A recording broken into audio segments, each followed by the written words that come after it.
Hi, my name is Asia Scudder. I am a sustainable landscape designer, but I started my career as an ecologist when my partner and I worked with the Nature Conservancy. And our job and our task with the tall grass and the midgrass prairies in the Central Plains was to do stem counts of the maturity of the native prairies that we were looking at and examining. And since then, as I have adjusted my career and become more interested in the dynamics of landscape design and how to bring the true essence of the prairie to your yards, whether it's a commercial project or a residential project, without it looking too messy. Because we all know that we want to do well by the environment and by nature. We certainly want to help these incredible pollinators. Look how busy. This is Queen Anne's lace. It's growing very wild in the garden. This is where we make a lot of mistakes, so we want to try to do well by nature. And of course, we want to be good stewards of the property that we do have. But there are some mistakes that we make because some plants are very assertive, we'll say, or very aggressive. Now, on the other hand, you can see how busy this area is with all of the diversity.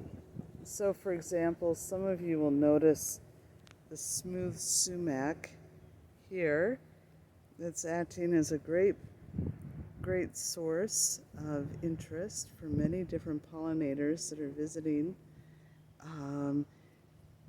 But that plant in particular spreads by underground root system, and the individual plants can get up to 15, 18 feet taller.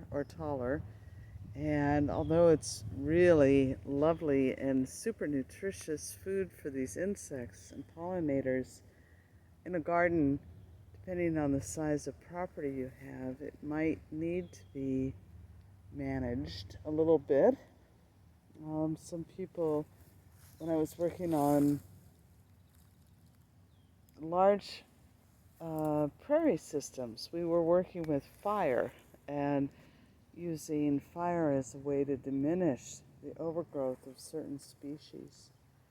We also had remnants of pasture land or plants that had thrived in plots of pasture, such as yellow clover, for example, that were coming in and over-dominating some of the native plants that we had spent quite a lot of money purchasing seeds for several different types of native plants. And so we had to make some strategic decisions about whether to hand pull the clover, because it just was basically too aggressive, or use Roundup, or mowing, or burning. We had a several tiered approach that we used, and we looked at that project over a 2-year span or life cycle, and it finally took hold, or took root, so to speak. After about the 3rd or 4th year, we were starting to develop a return of the project towards what would have been considered native perennials for that area. And I've seen a lot of discussions on groups recently this summer about what is native and what is not native, and how does one determine if your plant that you have on your property is native or not. So, for example, this is a daisy fleabane.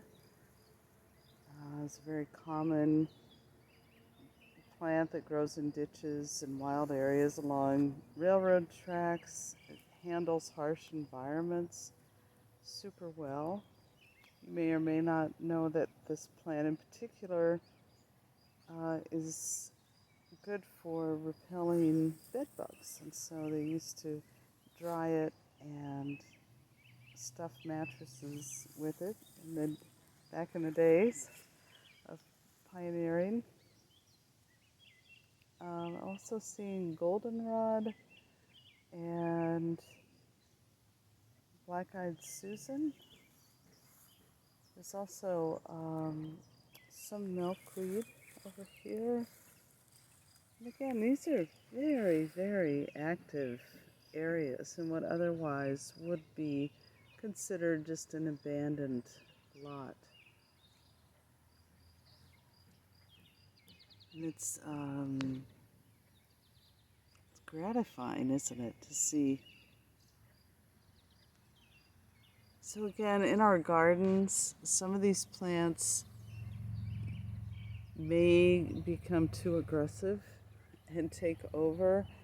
So you get to decide how it is that you would like to build your garden areas. And this is one of the typical things that does happen in the systems ecology, where there's a return to a mature forest, which you can see what were seedlings are maturing, growing into adult trees. And then at the border there are smaller saplings, or even, we pointed out before, just the sumac or other sort of shade tolerant shrubs that are growing in along the border. And then out here in the open sun, these beautiful perennials.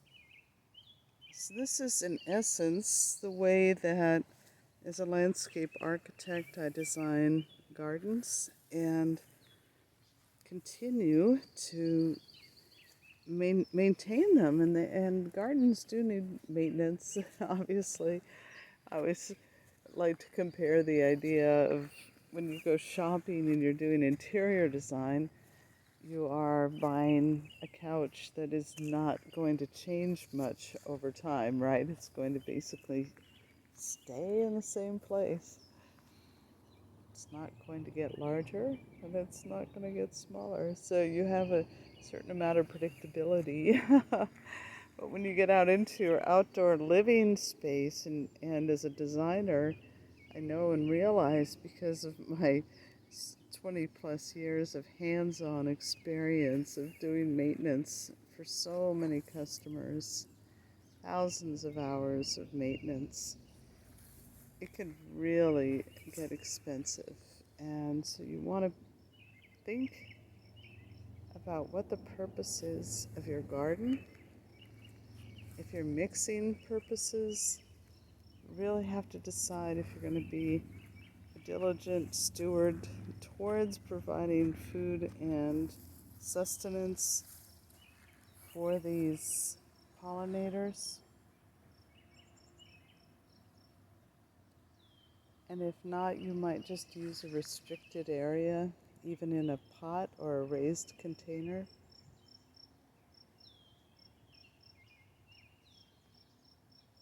So many different ideas of ways that we can emulate nature and at the same time have our comfort in coming out into the natural world. It's an interesting conversation, how modern society, and myself included, I like having a nice clean lawn to sit in and enjoy and be surrounded by the beauty of nature.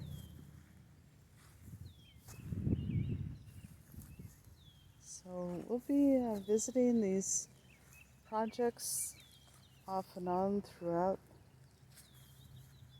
the summer, and please feel free to like, share, and subscribe for more conversations about native gardens, planning and designing your own garden. Let me take a brief note and show that this is Virginia creeper. It is a native vine, typically goes up trees. Birds absolutely love the blossom or the berries that come out in late summer and early fall. And then of course it has incredibly beautiful foliage. It is highly aggressive as a grower, so you want to be mindful of that. Um, and then this is just a clover. It is growing there. Looks maybe like a crimson clover. And then over here, it's a white clover. One of the things that I do like about clover, by the way, is that it pulls much needed nitrogen up out of the deeper parts of the soil and brings that up to the surface. So if you decide to mow your clover, you can mow it so that the clover just falls onto the soil and then decomposes. And that way you're not pulling the nitrogen out of the property, but leaving it on top of the soil for it to be circulated by the natural workers of the soil, including the earthworms and roly-polies and other animals that are working that substructure in the soil. In one of these videos I will talk about why I'm opposed to landscape fabric, and I'll also talk about my belief that it's important not to till the soil.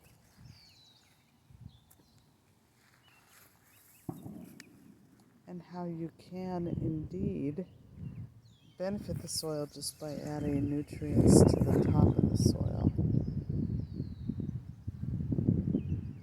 And again, you can see, I hope you can see that there's several different pollinators that are working on this clover. So I see a general bumblebee. You can see if I can get him in my screen here. You can see how he's collecting the pollen, working very fast. After the rain, all these insects really need to replenish their energy, and great, super exciting to see all that at work. So thank you so much, everyone, for tuning in, and it's such a treat to be able to share with everyone what really is just an abandoned lot. Is providing incredible, acres and acres of food resources for pollinators.